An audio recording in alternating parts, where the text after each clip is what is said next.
Good morning, ladies and gentlemen. Welcome to the World Travel Market Airline Series. This is the third of our events this year, and I think it's going to be a very interesting session. I'm John Strickland of JLS Consulting, and I'm delighted to be here to interview our panelist, our interviewee in just a few moments. I don't know how many of you in the room are aware, but Virgin Atlantic celebrated its 30th anniversary this year. I was surprised myself to realize that amount of time had gone by. I remember in the 1980s seeing this first flight departing to Newark from London Gatwick when Virgin had one aircraft, and now it's pretty amazing to think 30 years later, if we fast forward a video, the airline is a significant player in many, many markets.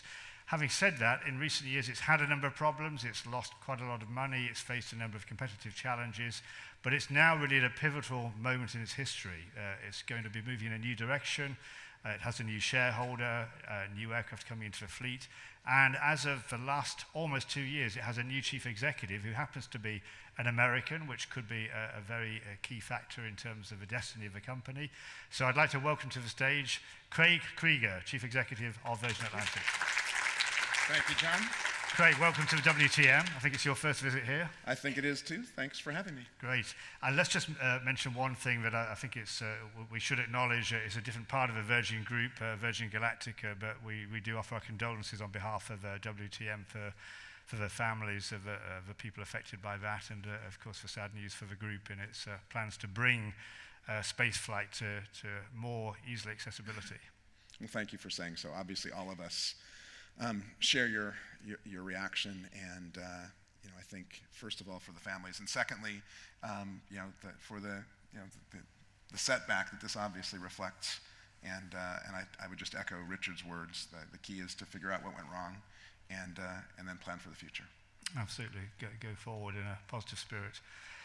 Craig, turning to yourself, you're an experienced man in the airline industry. You had more than 20 years working for American Airlines before you took the job with Virgin. Did you find that proposal of the post a surprise? Did you have to think twice before walking from one side of the tracks to the other, as it were? Well, of course, you always think twice, but actually not for very long. My best way of describing this is that I remember telling many of my colleagues at American that I was taking this role, and a couple of them summed it up best, and it's a feeling has not left me in the almost 2 years I've been here, and that is, they said, "Oh my God, you have the coolest job in this whole industry," and I think that pretty much set the tone, and that's how I felt when I was being approached as well. Oh, you were based in the States, I guess, largely for American in your career with them. 20 years of the 27 were in the States, but the other 7 were here in London. So you'd already moved to this side of the Atlantic, so it didn't come as a complete kind of culture shock and a different way of doing business? No, I felt we've enjoyed our time in the UK. Our daughter has been educated in the British school system, and so that wasn't a challenge that for me or any hurdle whatsoever. I was actually looking forward to that.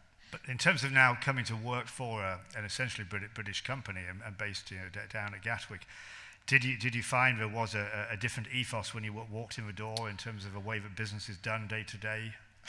Well, I don't think there's any question that there's a different ethos between Virgin Atlantic and American Airlines or any large U.S. company. I'm not sure I would ascribe it all to Britishness.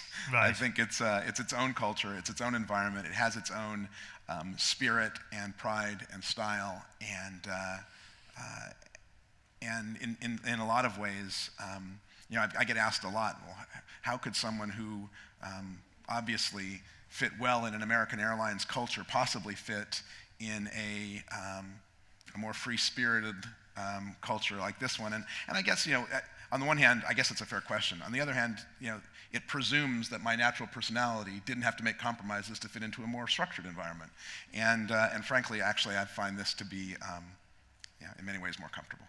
And I guess Sir Richard himself, is still actively involved in the airline, takes a more than keen interest in what the business is up to. Well, Richard has been, the majority shareholder of this company for its entire history. And I think unlike most of the other Virgin businesses that have grown and incubated, and Richard has sold off majority stakes in, this one he obviously remains close to his heart. And so he is a very keen traveler on our airplanes and is quite frequent to offer suggestions and improvements. I don't think Richard's ethos has ever strayed, nor do I think the company's has from its original reason for existence, and that was how can we make things better for customers? And that's the lens that I hear from Richard most frequently on. Now, aside from the personality issues and the different culture, obviously it was a great opportunity that you decided to take, but did you know this financial state the business was in before you started, or did you get some rather unpleasant surprises when you began to look at the books in more detail as you took up the reins? No, I had a pretty clear understanding of where the company was when I started. I would say maybe not so much in the first interview, but over the course of the several that I had, it was laid out very, very clearly. And to be perfectly clear, while the company has indeed struggled over the last several years, it was also very clear the day I took the job that many of the key decisions that would position the company for success had already been made. And there was more to be done, but there was executing excellently the things that were on the plate. The company had lacked a strong US partner. It had an old, well, not really old, but certainly a fuel inefficient and economically inefficient fleet. And the Delta deal had just been signed, the 787s were on the way, and I saw a real opportunity for this company to be hugely successful, and that's exactly what we're going to make happen. Well, that's why when I mentioned it in the opening comments about perhaps it's particularly relevant that you are an American, because that shareholder deal had just happened not that long before you joined. It's perhaps questionable about whether there was really a natural fit between Singapore Airlines and Virgin, so perhaps didn't come as a surprise when there was a change, and now it looks completely different. It would seem a natural fit. Well, I have to say, first going back to the relationship with Singapore, if you think of the relationship we have with Delta and with Singapore, Singapore's relationship was a shareholder relationship. And as shareholders, from my experience in interacting with them, they were excellent shareholders and board members. They were engaged in the business. They were good to bounce ideas off of. They understood the airline and therefore were good advisors. But we didn't have the other element that we have with Delta, which is a joint venture in the complementary and overlapping nature of our networks. And so, sometimes when airline transactions happen, and I could certainly list some of those, you kind of ask, well, how's that going to work?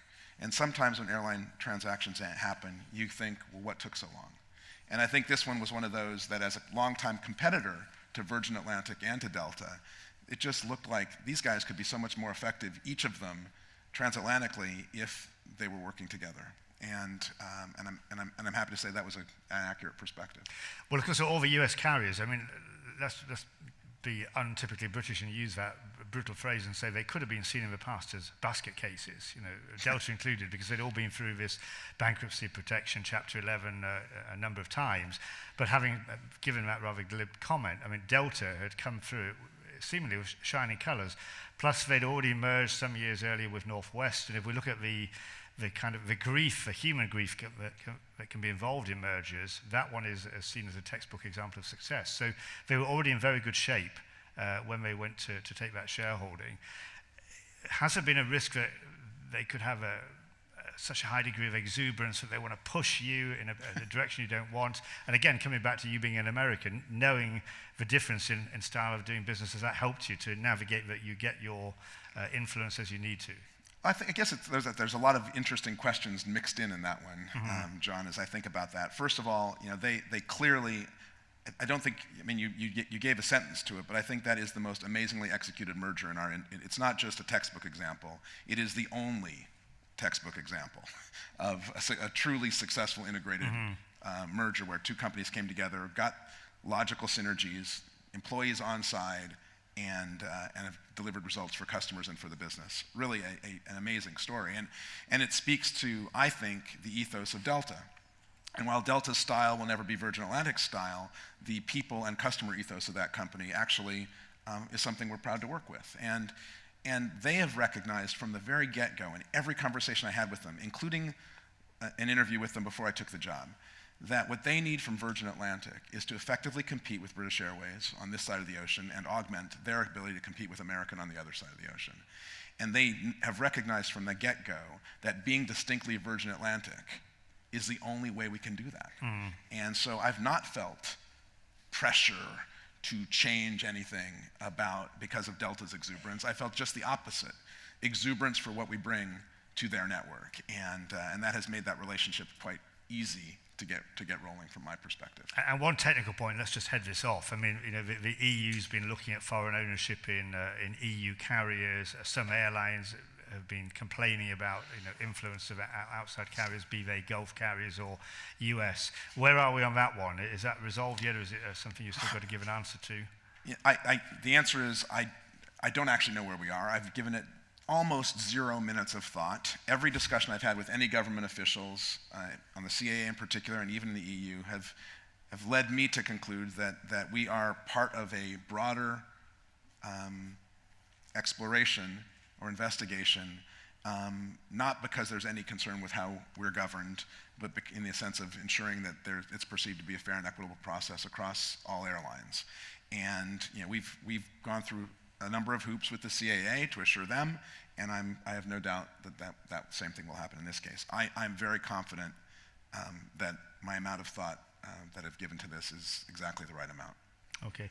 Now, in the early stages of this cooperation, I mean, it takes time to bed in joint schedules with airlines, but already you took early steps in Heathrow, and we'll talk about Heathrow later as a separate topic, to move flights together into Terminal 3 on some of the routes.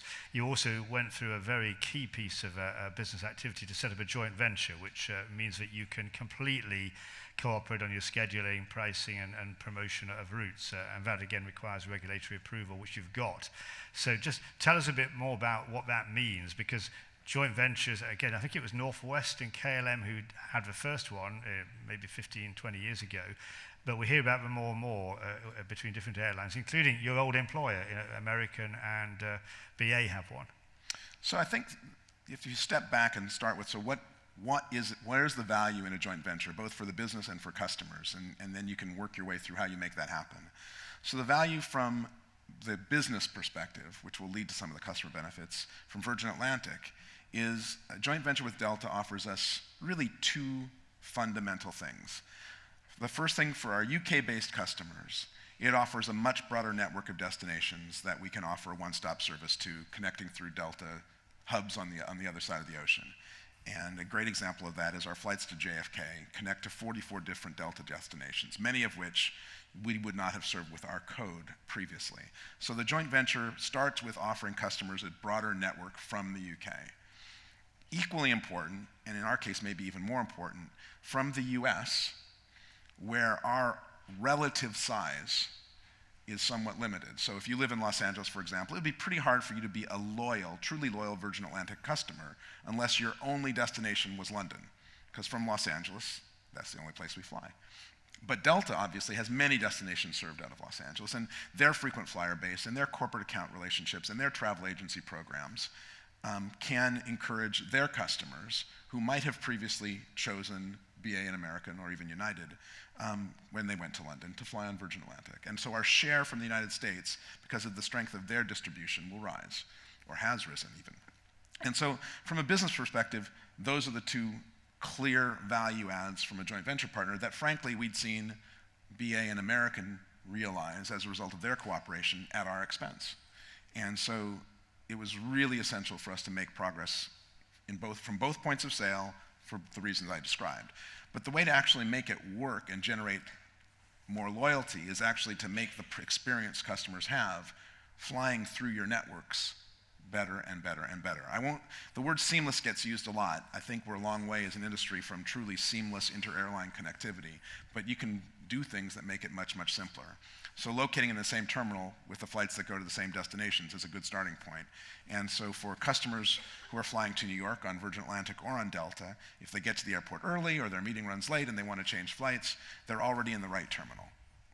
They go because now we fly all of our New York flights. All the flights that we fly to the same place from London are served in the same terminal, and in as many airports as we can, but certainly in New York, we are in the same terminal on that end as well with Delta. So trying to make things easier for customers is a way of kind of supercharging the value we get from putting the 2 networks together. And ultimately, I think from the trade perspective, selling jointly effectively which never is as quick as I think any of us would love. It takes a little while to get joint programs working and to move business, but is the next sort of big value add. And from my experience, it takes 2 to 3 years to reach something like steady state, and we're 10 months in at this point. So I see great things from that relationship, and I think it's been very rewarding to see the Delta customers showing up at our check-in and in our clubhouse and experiencing Virgin Atlantic service, and how excited they've been with that. Because a route like New York, I mean, it's seen as, out of Heathrow in particular, seen as a real blue-ribboned route, not only for the sense of prestige for the sake of it, but profitability. And as you said, American and BA got to this point when it became almost like a bus service, when they could coordinate their schedules and not have them competing too close together. And you've now been able to do the same thing, so that's got to be a massive.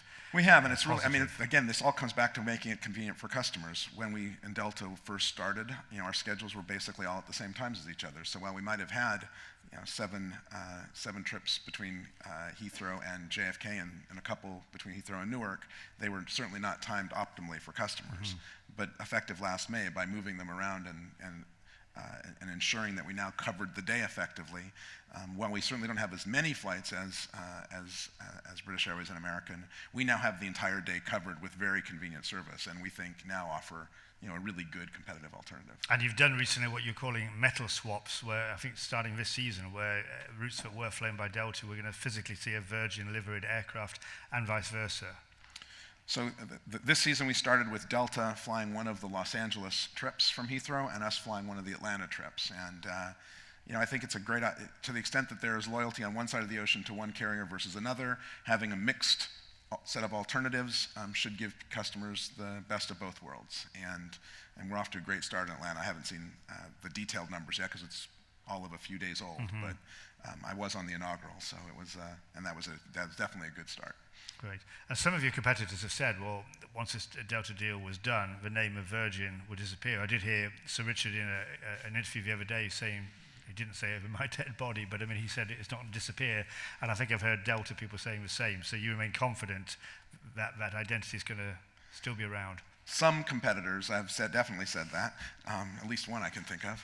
And look, I think it's very, very clear for the reasons I articulated previously that Virgin Atlantic it continues to be run for the interests of Virgin Atlantic, and most importantly, the only way we compete successfully is by being Virgin Atlantic. Okay, let's just look at another couple of elements of this. You've had to take some tough decisions under your watch on network. Let's look at 2 aspects, long haul, short haul. Long haul, I mean, Virgin over the years built up from that first flight, which was to, I think, Newark, if I remember rightly. Was it Newark or was it Miami? No, it was Newark. It was Newark some 30 years ago. To being present in many global markets, albeit perhaps on a limited basis, like one flight a day to Australia and other parts of Asia, Africa, and so on. You've recently given the news of cutting about 4 of these destinations that are non-US and beefing up the US program. What's the thinking behind that? Is that a reluctant departure from some of these markets?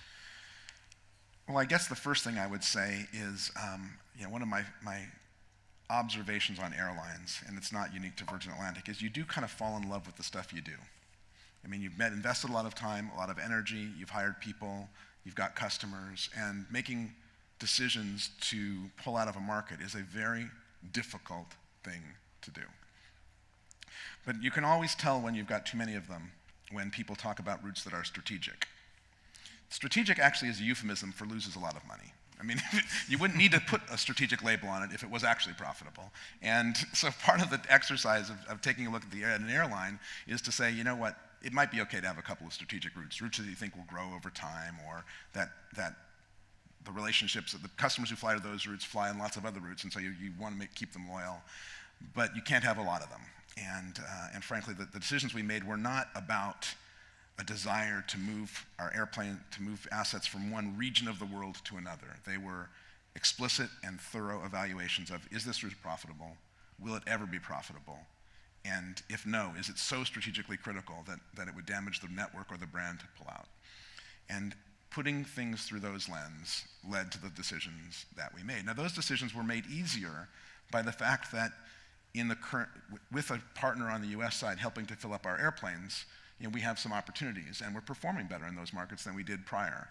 And so it wasn't a goal to move more assets to the United States. I would have loved it if Beijing and Sao Paulo had jumped to the top of the forecast list, because those are markets that I think would be great markets for Virgin Atlantic to add at some point. But it was pretty clear that in looking at the market size and our likely success in those markets, we were better served to enter two other kinds of markets. New services in markets that are performing well, so those additional flights to Miami or Boston, or San Francisco or Los Angeles or New York, or adding flights to Delta's hubs where we have new connecting opportunities to offer, so new markets we could offer our customers that we thought would do very well. And in the end, those just came to the list because they're going to do better, not because of a strategic goal. And actually, we're now back to about the same percentage of our network being transatlantic as it was in 1999 and 2000, which were two of the best years this company ever had. And I think will work out really well. Well, it seemed to me, as you said, the name is Virgin Atlantic, has been since the beginning. Sir Richard, coming from a background of music, media, and so on, the identity, it seems to me, is strong of Virgin in the States and in the UK in a way that you didn't have a muscle to be able to do in maybe other parts of the world. I mean, you're now focusing back on core strengths. I think focusing on core strengths is a good description. I also think that the question, what we have to ask ourselves, we have to run the business as a business. And I think we're a UK-based airline. Our biggest customer base is the British traveling public, and where our service and style and nonstop in particular can be successful. And is critical for UK travelers, we need to be in those markets, whether they're going the other direction or they're going to the United States. And so while it is true that we've pulled out of some markets, we still fly to places like Hong Kong, Shanghai, Johannesburg, Lagos. We didn't move our entire network to the US. We looked at the markets objectively and drew the conclusions we drew. And on the short-haul side of the tracks, I mean, if we look at Little Red, which is going to be no more, I mean, some people maybe unkindly would think called it Little Dead, even though it's still alive. I have not heard that one before. You haven't heard it. It's around some of the industry and news wires and things, or chat forums.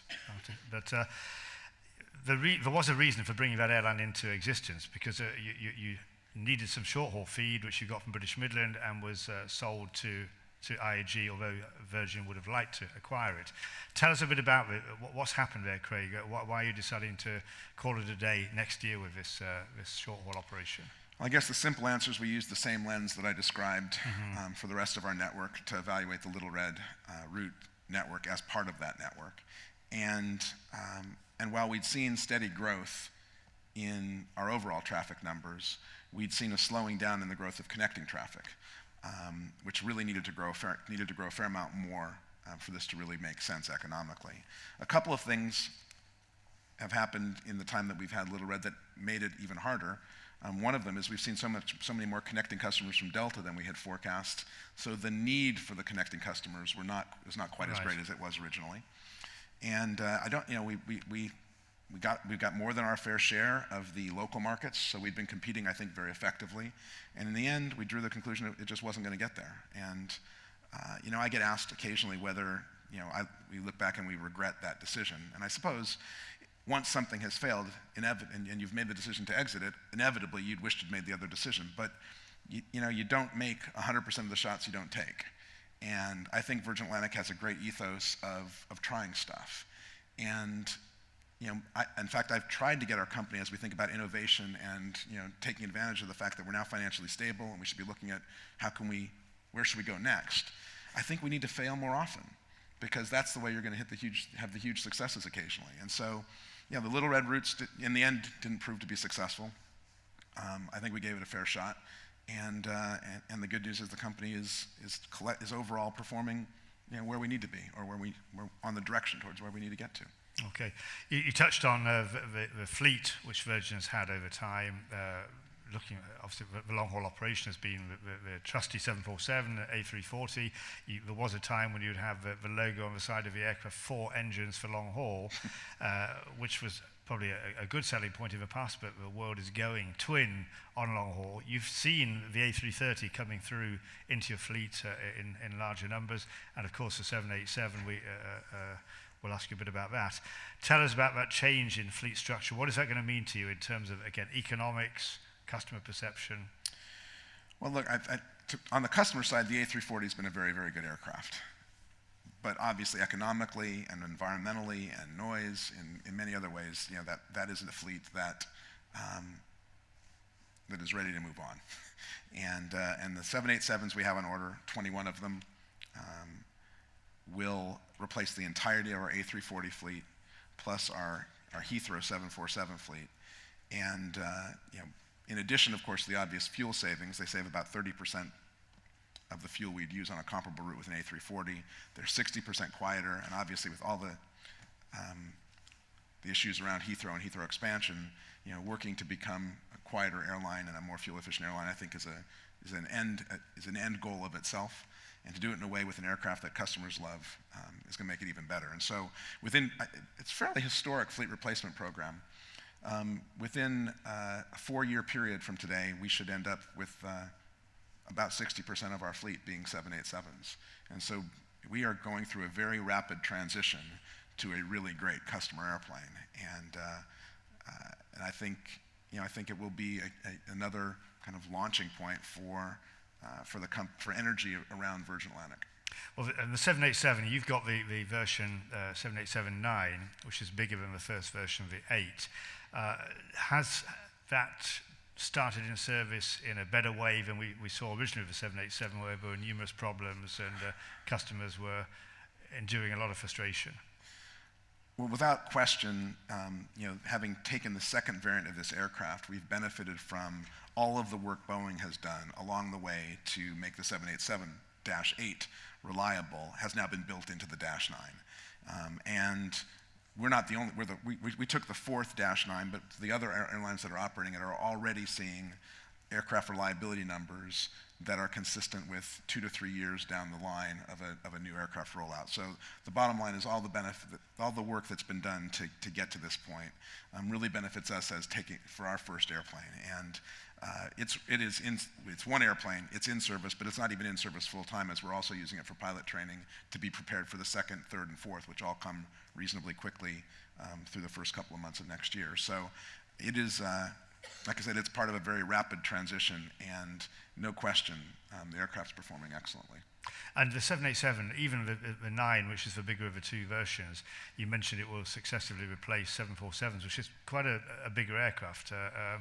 How will you manage that in terms of, again, these precious slots at Heathrow? You don't want to end up with a fleet where you're providing substantially less capacity over time.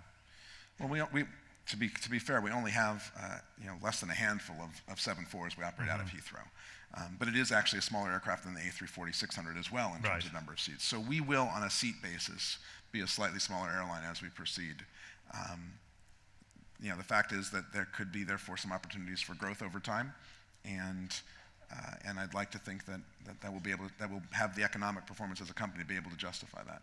And just to touch on that point again, you do have in the background some options on A380s, and there's always speculation about if, when, what will you do with those? Can you comment on that?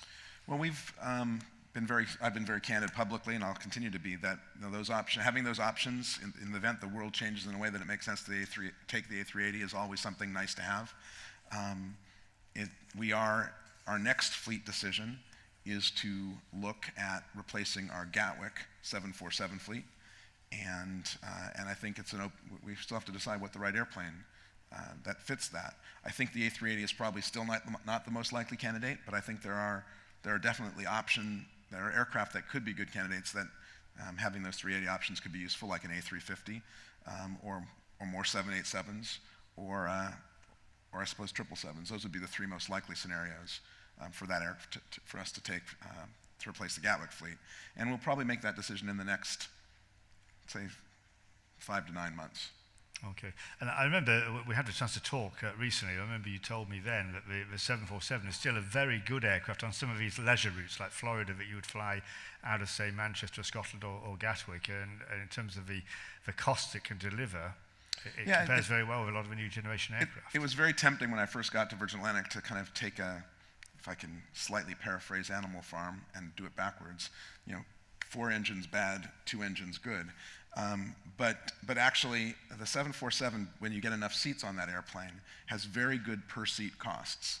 And our Gatwick fleet in a leisure configuration, which with a smaller upper class cabin, actually produces very good results. Customers love it. We've recently refurbished it. It's got a new entertainment system on board, and the combination of good customer proposition and good economic costs. It's not an urgent problem to replace the 747s at Gatwick. It's an airplane that makes sense in the leisure markets we fly it. Let's just touch on another area of the business, your product. I mean, Virgin, when it came along, was a real challenger, maverick airline. The whole concept of originally delivering a business class that was like other airlines' first classes. Then I think Virgin was first to bring in the idea of a premium economy as well. Is your product still up to scratch? Is it still delivering, what people expect? You're filling seats and people are satisfied, whatever cabin they're in. We still score top of the table at transatlantic business class and economy class customer service ratings. I'd like to think that we could grow that gap as we take new airplanes and we invest in new technology.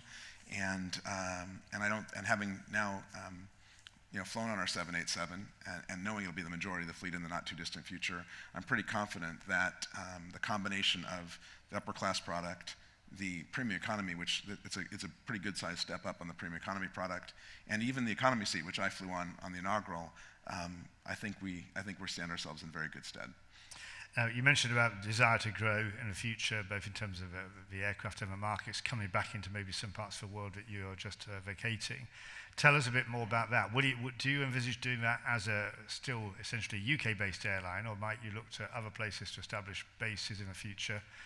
And then I'll lead, after you've just said something about that, into the whole capacity issue in Well, look, London. I think the answer is I think we're a UK-based airline. I think it's very challenging for any airline to take on local national carriers in markets that your brand is not already hugely strong in. So I think we've got enough opportunities to continue to find them in the UK that we're unlikely to pursue starting a base someplace else. So I think the short answer is that to the extent we have growth opportunities that I'm contemplating now, it's additional UK growth. And in terms of the London market, we're still awaiting the outcome of this government airport commission or government-backed airport commission to look at the issue of capacity at London area airports. What is your view about how that might pan out, and what do you think should happen both for Virgin and for the UK? Well, I think one of the things that as I was thinking about chatting today that kind of struck me as we talked about the 30th birthday of our company happening this year is, frankly, we could have had this exact same discussion the day this airline was founded, 30 years ago. It had still been 20 years at that point since the last runway had been added, and here we are 30 years later, and we've seen hubs develop around the world in cities that are far smaller than London and effectively create commerce and tourism for those societies. Places like Amsterdam and Dubai being top of the list, but even Istanbul and Qatar. So it's a fairly amazing, I think, failing of the UK to this point to recognize the role that aviation can play in developing tourism and business linkages between countries, or to some extent it's taken for granted. And so it's very clear to me that what the UK really needs is a single large hub in the southeast, and that the most economically sensible way to do that would be to add capacity at Heathrow. But I have no sense of whether it will happen, and nor do I know exactly what's best for Virgin Atlantic, because one of the things I worry about is that how will the new capacity be allocated? I think if it's allocated in a way that looks out for ensuring that customers get the best benefit possible and that competition is maximized, that will be consistent with our ethos, and that's something we would root for very much. But I don't really know how it will, if it happens, which I hope. I don't know how it will end up transpiring, and I'm pretty confident. No, I'm 100% certain that I won't still be working when it happens. As I've said in other places, I'm hoping to actually just be alive at that point. And are you personally engaging very much with the airport commissioner? Are you speaking to Sir Howard Davis and his team? I have spoken to Howard on a couple of occasions, and I think it's a very difficult challenge he has. I think it's impossible to separate the business challenge, what's best for UK Inc., from the political challenge of what will there be courage to implement. And so I've certainly read others who've said, well, they've given up hope. And I haven't reached that point yet, but I'm at least skeptical or cynical about it. And so some people would say that the future is going to be moving away from hub airlines. Part of what you described as your strength is the hub power that Delta brings as a shareholder on the US side of the tracks. But what about, we see long-haul low-cost in embryonic form, Norwegian in particular, the jury's still out. What do you think that is going to become a bigger part of specifically the North Atlantic market?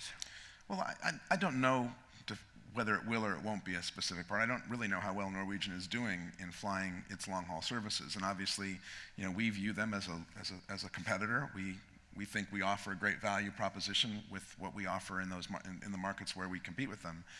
How that will unfold, it is very, very hard for me to say. I don't think, though, it changes really the basic. I don't think it changes the basic economics of our business, which is more new markets will be added when there are customers who are transiting added to the customers that are in the local market to create demand to fly to new places. The value of hubs will not.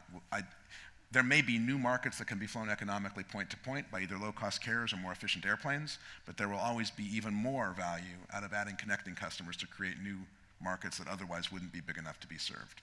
And I think that I have had a number of politicians say, well, we fly all the same destinations are flown out of London Heathrow that are flown out of Amsterdam. So why do we need a bigger hub? Because we've already got all of that. And I think the answer is because London is probably about a 10 times, certainly 5 times bigger city than Amsterdam. There are cities that are not flown out of Amsterdam and are today not flown out of London that would clearly justify nonstop service if we had a decent enough infrastructure to support it. Cities in China we've never heard of. Cities in Brazil. I don't know. I'm not sure what all the new places would be. It's so far in the future, we haven't bothered to do any forecast to figure out where that would be, because the soonest it can be, you can even imagine it, is 20 years from now. Pretty hard to predict what the growth cities will be 20 years hence. But I do know that London as a city should have more, because of its size, more destinations, more capacity, bringing more people back and forth to this country than any other country in Europe. And that's what I think we're missing out on, that we aren't placing a value on the opportunity cost because we don't see it. And I think that's where the opportunity lies. Craig, just touching on some of those countries and carriers that you mentioned, where airport capacity is growing and where airline capacity is growing, what about the Gulf carriers? What is your perspective on them? Again, we hear a lot of divided opinion. There are those who get in the Gulf carriers camp. Others are not so favorable. I think even your opposite number at Delta has expressed some very strong views in terms of the Gulf carriers and their growth. Well, I think all of us have concerns about whether or not the playing field is level. But I think from my role at Virgin Atlantic, we're very focused on figuring out how do we'll just sort of take the landscape as it is, as a given, and assume that that's not going to change. Or to the extent it changes, it'll only be growth. And therefore, we have to look at competing successfully in an environment where the Gulf carriers are bigger, and as they've planned to be, and make sure that we offer a value proposition and in a way that customers will choose us in the markets that make sense for a British airline to fly nonstop. That is, that has the proposition we have. And I don't spend a lot of time sitting here worrying about, what will competition with the Gulf carriers do. I guess in many ways, we're a little bit lucky that there's no land mass that's likely to be a gigantic hub between the UK and the United States, where 70% of our capacity goes. So as long as that stays true, I think we've got a niche that we can win in, and we need to fly to the other cities that go the other direction, where nonstop service is valued, and where a connection is not going to succeed relative to that, and we make sure we'll do that. Just one last question from me, Craig, and then give the ladies and gentlemen opportunity to pose some other questions to you, because I'm sure there's going to be plenty. What about the regulatory environment? We've seen open skies between the US and Europe, and indeed between Europe and a number of other countries. But recently, for example, Virgin wanted to get into the market to Russia, to Moscow, and there it was a traditional regulatory environment, and another carrier got that capacity. What is your feeling about the way that's going? Are you pushing people to become more liberal in a number of markets? Well, as an airline that and as a person who believes that the competition is healthy, the artificial constraints that prevent it are by their very nature less good for customers, and in some cases have restricted opportunities for our company. We believe fundamentally that that customers deserve the unfettered benefit of competition. They deserve, an economic model that allows growth, and they deserve a tax environment that doesn't stunt travel and tourism. And when we look at that combination of regulatory factors, we're a long way from where we need to be. Great, thanks, Craig. Let's go to the floor. If you'd like to ask a question, stick your hand up, and we'll get a mic to you. If you could just introduce yourself as a mic just coming to you, sir, and then we'll go to the second one here. Oliver Bennett of Salon Consulting. A couple of weeks ago, I went to a presentation by a senior member of British Airways staff, where the general message was that the introduction of the 787 and the A380 wasn't a simple aircraft introduction. They were having to transform the whole business to cope with the sheer amount of data that was coming out of these new aircraft. I wonder if you had a similar experience with the 787. Well, I suppose to some extent, we're in the early days to be able to answer that question. We've taken one, and it's flown 4 round-trip revenue services. But I did actually stop by our operations center to kind of talk to them actually last week about the information that the aircraft provides and how we could utilize it. And I think it is mostly upside for us.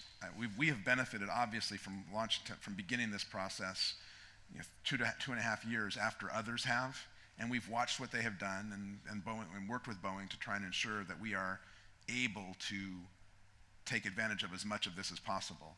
I think we're barely scratching the surface at this point on utilizing. So to give some examples to kind of, as a customer-focused airline, some of the data we get, like ability for our cabin crew to transmit an inoperable seat. So if a seat won't recline, that we get that information while the airplane's in flight. So that when the airplane gets to where it's going, we know which seat we need to do something about. If we need to get people or parts lined up, we might actually have a few hours head start, and we can actually improve the aircraft's performance for customers by taking advantage of data that is transmitted in flight about the customer experience. The same thing, of course, is true for mechanical performance. And I think building up with one airplane, actually, we've not found any problems as you've described. One airplane we can manage the amount of data. But we do need to build some automation capabilities to be able to I can see once we get to 5 and 6, it's gonna require some changes to our processes to ensure that we take advantage of it. Great. Next question. Malcolm Ginsberg, Business Travel News. Hope you got that. Craig, 2 questions and 2 different aspects. One, the little red thing, which obviously you're contracted to run till next year. Can you tell us what the situation is regarding the slots?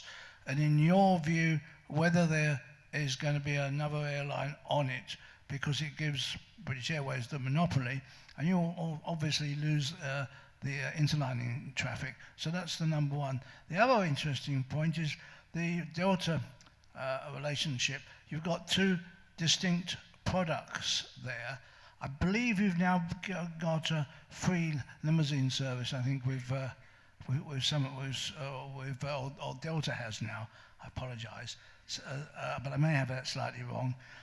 Do you think there's going to be people who will specifically go for Delta or Virgin Atlantic because of this product differentiation?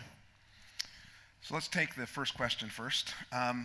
So we will be operating Little Red. The slots are actually, just to be clear, the Little Red flights we fly are 3 Manchesters, 3 Aberdeens, and 6 Edinburghs.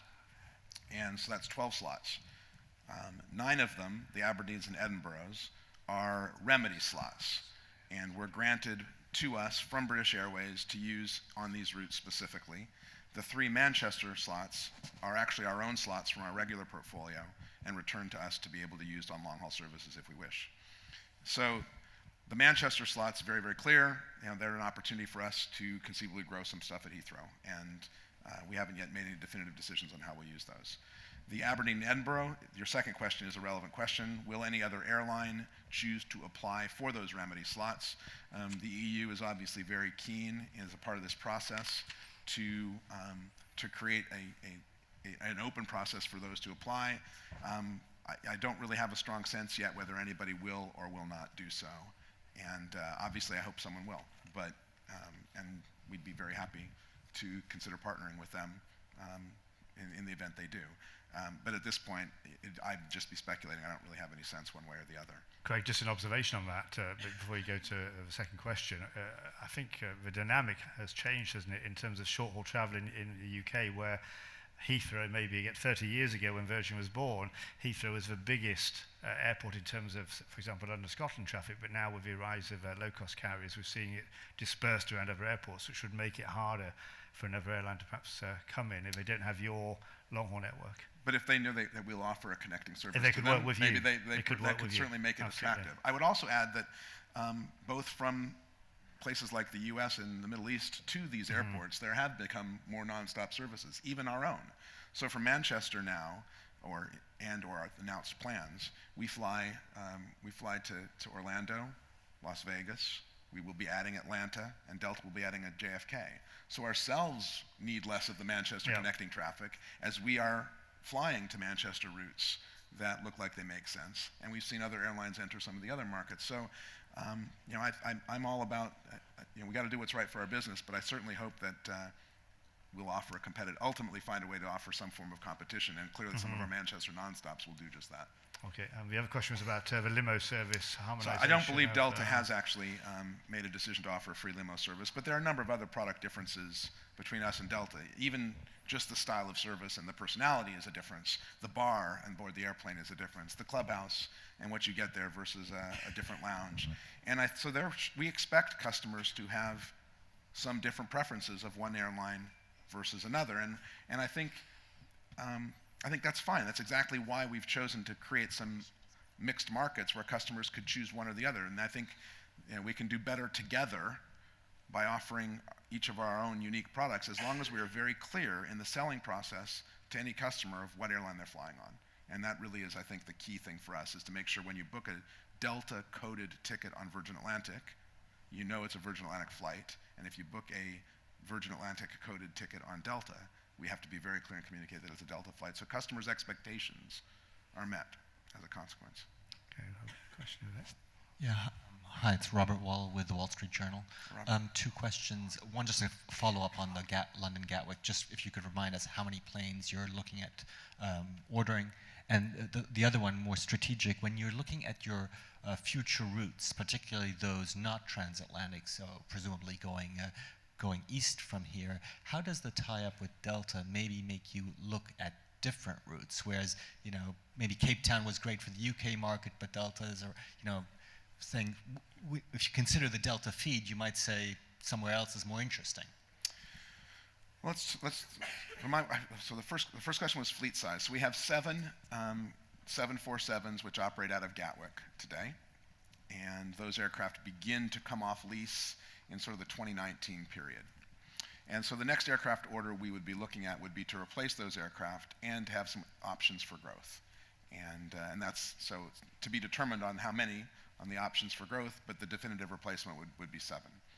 And your second question with regard to feeder traffic, it is absolutely true that in looking at our route network now, we are taking into account expected feed from Delta and from our own new services to the US in assessing markets that would make sense for us to be adding capacity or adjusting capacity.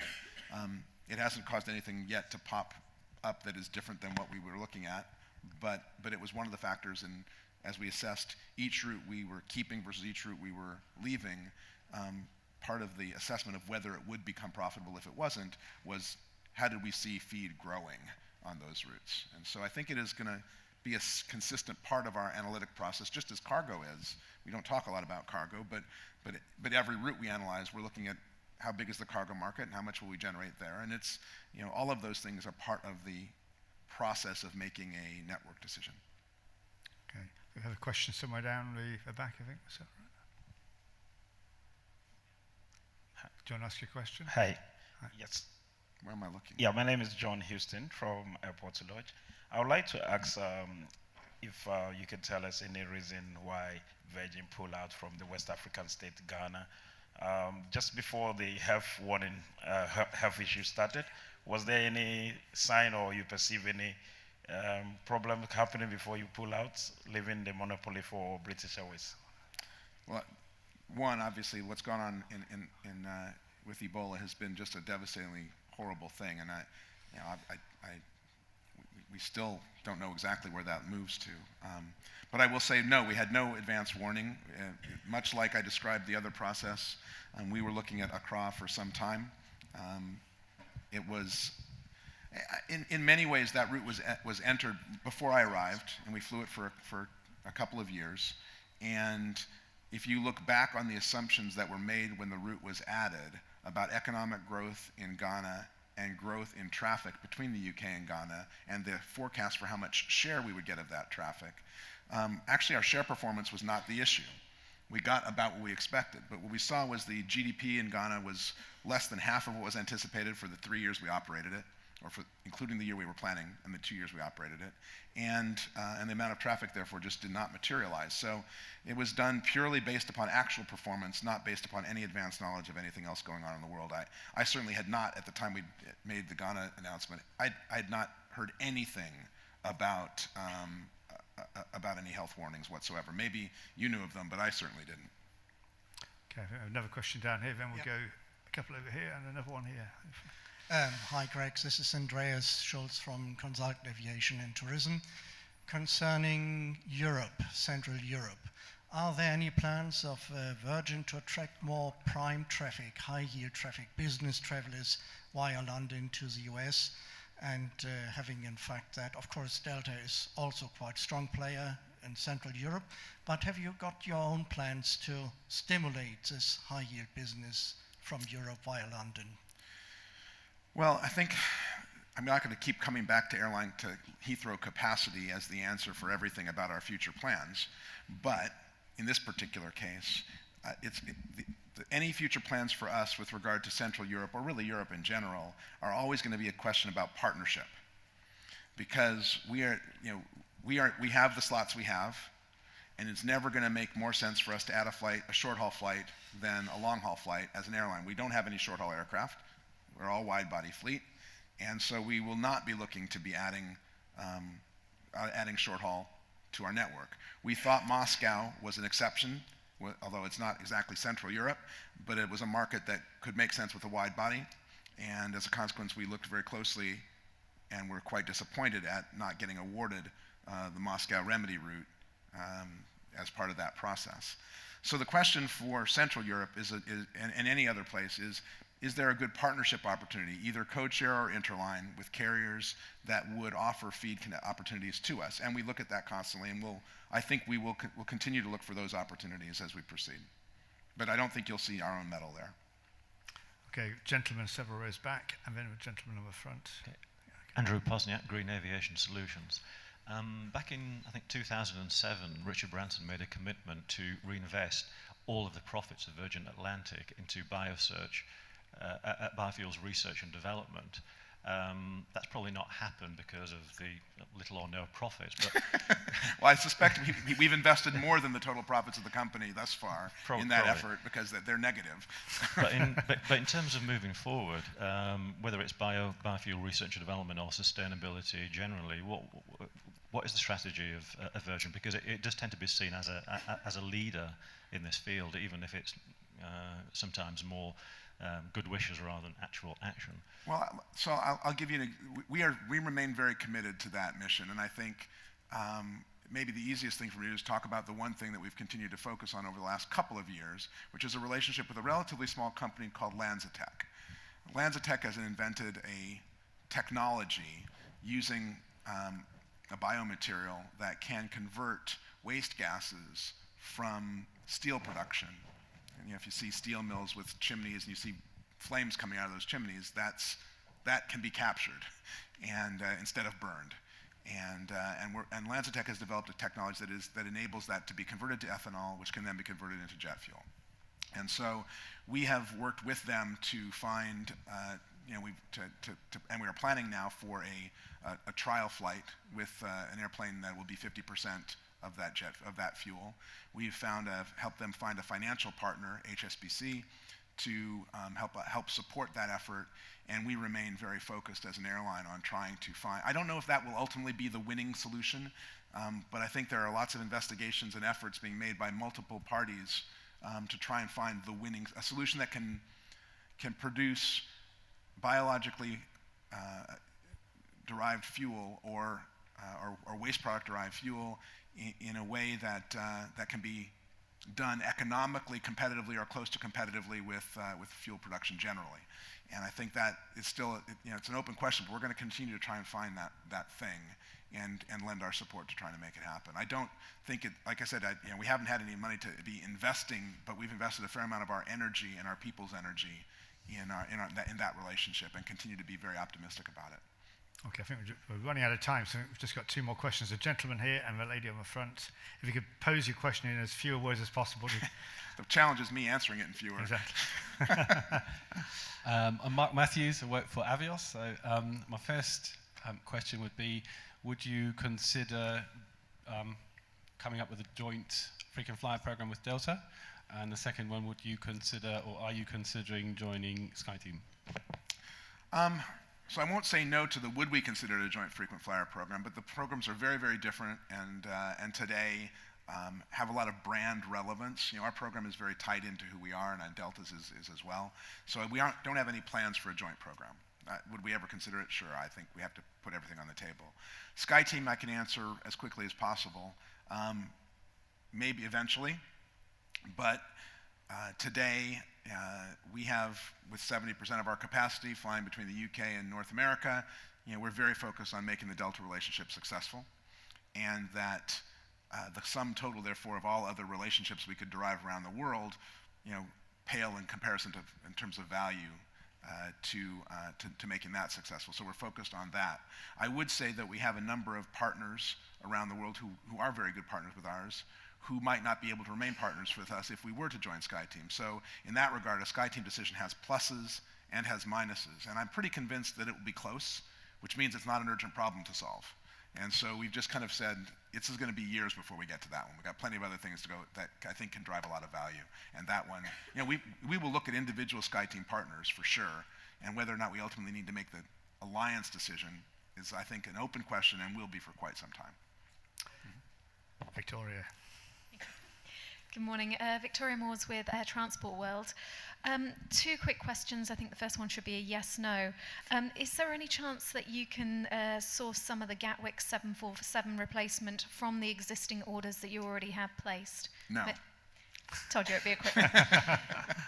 And the other question is, when Singapore Airlines was up for selling its stake in Virgin Atlantic, did you get any interest in that stake from the Gulf carriers? Because surely, for example, part of the reason why Etihad has gone into Alitalia is to make that transatlantic connection. Would coming into Virgin Atlantic not have been easier? I have the benefit of not being able to answer that question because I don't know the answer to that question, because I came on board after the Delta deal was announced, and so I don't know whether there were other discussions with other parties. It's been, and I guess I should be a little less flippant with my answer to your aircraft question. If we thought that it made sense for the airline to shrink, which we don't, but if we did draw that conclusion at some point in time, and you decided we didn't want to be as big as we currently are at Heathrow, then clearly you could take some of those airplanes and move them to Gatwick and replace some of the aircraft there. But based upon our current plans, that would make no sense. Just a quick question from the front here. If you want to ask the question, I'll repeat it because the mics are a long way away at the moment. That's fine. Last week saw the announcement of the Virgin Atlantic first ever future pilot cadet program, which is good news for all aspiring pilots and sort of changed the dynamics of becoming one. My question was, what really prompted that move as opposed to just direct entry for recruitment? So the question, just to quickly paraphrase you, is Virgin launching a new pilot cadet program rather than just taking direct entry pilots? Well, we continue to take pilots through the same mechanism we have in the past with a certain level of qualification. But I think all of us at Virgin Atlantic have become generally concerned that there's not enough, that the long-term sum total of pilots sourced through that means will not collectively be big enough for the entire industry. And so, despite the fact that I think the Virgin Atlantic brand and the fact that we fly all wide bodies and long haul will always mean that we can attract enough pilots, we also felt like this was the right thing to do, consistent very much with some of Richard's other initiatives, to offer the opportunity for people of all kinds of different backgrounds to be able to pursue a dream of being a pilot. And by doing so, we could pick the absolute best young people who had that interest, and I think and do it in a way that gave us a source of incredibly able and Virgin Atlantic loyal future pilots, and we're really excited about it. And the response has been overwhelming. I have to admit, I did not. Someone asked me the other day, did we do it for the PR reason, for the PR of this? And I was kind of mortified because, frankly, I didn't actually expect this to be that big a deal. There are cadet programs all around the industry. It's maybe the first one that anyone's training directly into a wide body, but it's not. I didn't think of it as a big PR opportunity. I just thought it was a good thing to go do, and it would be a nice source of pilots for us. And we would do roughly 12 pilots every year, and it would just be a consistent way of us recruiting. So I think it's really exciting, and I've been very pleased that like I said, the response has basically crashed our site, and we're not responding as quickly as we should be to the people who are interested in it. And if you are so, I encourage you to be a little bit patient. We'll catch up and make sure we sift through the applications. I think we will have tens of thousands of applications for 12 positions, which in some ways means we're going to disappoint an awful lot of people. But at the very least, we'll get it off and running successfully. Just one more quick question from you, sir, at the front. Craig, I've actually done 3 Virgin flights this month, and so I'm a bit jet lagged. If you'll apologize, I just apologize in advance. For those of us who are frequent flyers with Virgin Atlantic, beyond Richard Branson being the face of the airline, what is Virgin seeking to offer? Because there seems to be amongst passengers anyway a sense that Virgin might be losing its identity as Richard gets older and maybe takes a step back. We appreciate that you're the new young face of Virgin Atlantic, but for passengers, what goes on board other than it just being a tube that flies fast? Well, I hope as a loyal customer that you actually feel there's something that you get that is different at Virgin Atlantic from other airlines. And but it's a feeling at the moment, and it's less tangible than it could be, and I feel that the other airlines are kind of getting in there. Well, I think one thing that's clearly true is the whole industry has upped its game. So I think it's fair to, I actually, as I said, I think we are leading in transatlantic customer service ratings, but I suspect not by as much as we did 10 years ago. And I've committed, and the team is committed, to spend £300 million over the next 4 years to really up our game. I think one of the first things that I did when I came on board was recognize that despite the fact that we needed to stabilize the company and therefore become more efficient, we had to make sure that the actions we did consistent with that did not take things away from customers. And I think that's a good start, but that's not the same thing as adding as much as we need to. But what does that mean? Because now we have to pay for seat selection, and we didn't previously. I think you'll find it, well, actually, separate from that question, some of the investments are new clubhouses, they are connectivity on board every aircraft, and trying new things like the Google Glass experiment, which we found customers found very engaging, so our people were away from the counter and able to interact with them more directly. Look, I think our people are the magic of the company. So when you describe it as a feeling, I think that is a competitive weapon that we have that no other airline has, the people of Virgin Atlantic. They are extremely committed and loyal to the company and extremely committed and loyal to our customers. My role is to help give them better tools so that they can do that even better. Whether that's more information about them, so I think we probably lag in technology for our people to know more about our customers when they're on board the aircraft, and that's an area we're going to invest in. Or it's new seats and new entertainment systems and Wi-Fi connectivity on board that makes it easier for them to take care of our customers. We have a great team, and my role is to try and help them be able to deliver. And, will you remain sexy, though, which was always the thing? Well, one-word answer to that, Craig. We have got to remain Virgin Atlantic, however you choose to define that. And I think we need to be bright red. I think our new uniforms, our people love our new uniforms. I think it gives them something different to feel about themselves. And one of the things I spoke to a brand new group of cabin crew just a few weeks ago, and we were talking about the feeling that they have upon joining the company. And we hire people from all kinds of different backgrounds. And one of them said to me that, this day, the day I put on my uniform for the first time, it is the most glamorous I have felt in my entire life. And I think that magic, I don't know if sexy is the right word. It's a good word, but I don't know if it's the right word. But that magic feeling of, I represent something that is about delivering myself in my best way possible, representing Virgin Atlantic to our customers, I think is, that's the magic we have to always keep. Craig, I don't think we could have scripted a better last answer for you. Thank you very much for your time today. You're obviously a man who's passionate about his job. You've certainly got your feet under the table. You're tackling a whole host of issues and bringing forward a whole load of new opportunities. So Craig Kreeger, CEO of Virgin Atlantic, thank you very much for your time today. Thank you. Thank you all. And ladies and gentlemen, thanks for your time. I hope you've enjoyed the session, and see you next year for some more airline sessions. Continue to enjoy this year's World Travel Market. Thanks a lot and have a good afternoon.